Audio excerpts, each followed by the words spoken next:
Hi, I'm Kurt Stonecker, Technical Trainer and Coordinator for IT Services here at Western Colorado University.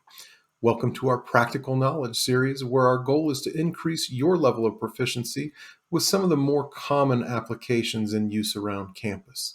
Today, we're going to take a look at a recently unlocked capability in Teams. For the purposes of this training, we'll be looking at the Windows version of Teams that would live on your Windows laptop or desktop. If you're currently using the web version of Teams, you'll first need to download and install Teams. Feel free to contact IT Services for help with this. You'll find the link to the work order system on the Collaborate homepage. Simply go to collaborate.western.edu and look under the Submit Requests heading. Here, we've had several requests from faculty and staff who want to add guests outside Western to their teams, be that vendors, contractors, or simply personnel from other institutions. We recently changed the permissions in Teams in order to grant that access, and I'm going to run you through the fairly simple process of how to add guests to your team. A few key points before we get started. First, you must be an owner of the team in order to add a guest. Second, the guest you're adding must have a valid business or consumer email. Third, you'll want to add your guest after navigating to the appropriate team. Those first 2 points are pretty self-explanatory. The third will take a little more clarification. A lot of groups here on campus simply use Teams for the chat function. You can see that icon here. You should not attempt to add guests to this screen. Without going into too much detail, the chat function was built on an older Skype for Business platform, and attempting to add a guest here will likely net you old Skype accounts attached to the guest's email. You can see the example here. I tried adding myself as a guest from chat multiple times. As you can see by the little blue icon, Teams added old Skype accounts associated with my personal email both times. This is a headache and should be avoided. In order to properly add a guest, first navigate to the team in which you'd like to add that guest. I'm going to go with a test team I created. After opening that team, left-click on the ellipsis next to the team name here and select Add a Member. This brings up a window in which you'll type the guest's email address.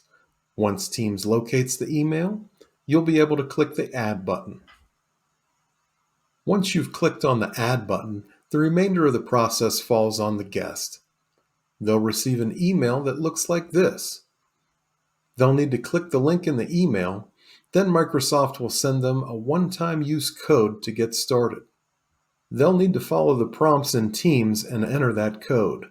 They may need to sign out of their current Teams session, as it is not possible to be signed into a team as a guest while they are using Teams with another organization. Unfortunately, some hiccups are common at this stage.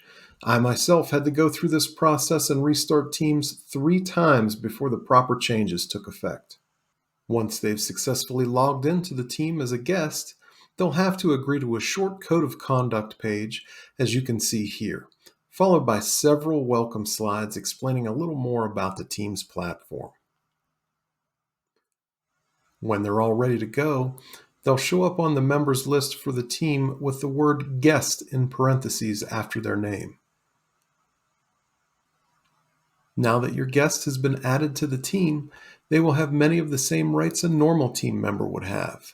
They can take part in meetings and private chats, as well as collaborate on your team's saved files. Some notable differences in a guest account are the inability of a guest to attach files, except when in a channel discussion. They will also be unable to save and share chat files.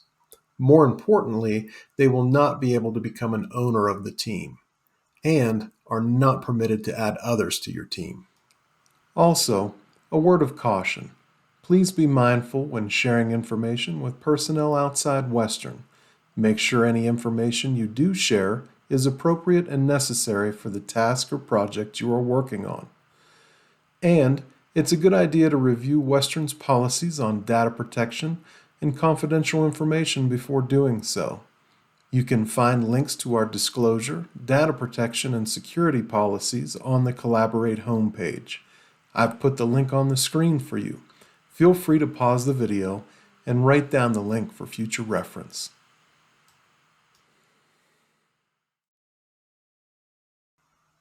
Once a guest is no longer needed on a team, you can again click the ellipsis next to the team name as you did to add the guest and click Manage Team.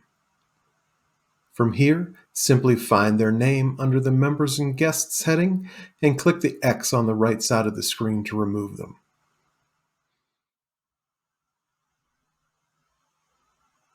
I hope this video has been helpful. If you run into any problems adding or deleting guests, or have any other questions or concerns about Teams, please submit a work order and we'll get you back on the right track. And please, check back for more instructional videos. For IT Services, I'm Kurt Stonecker, and thanks for watching.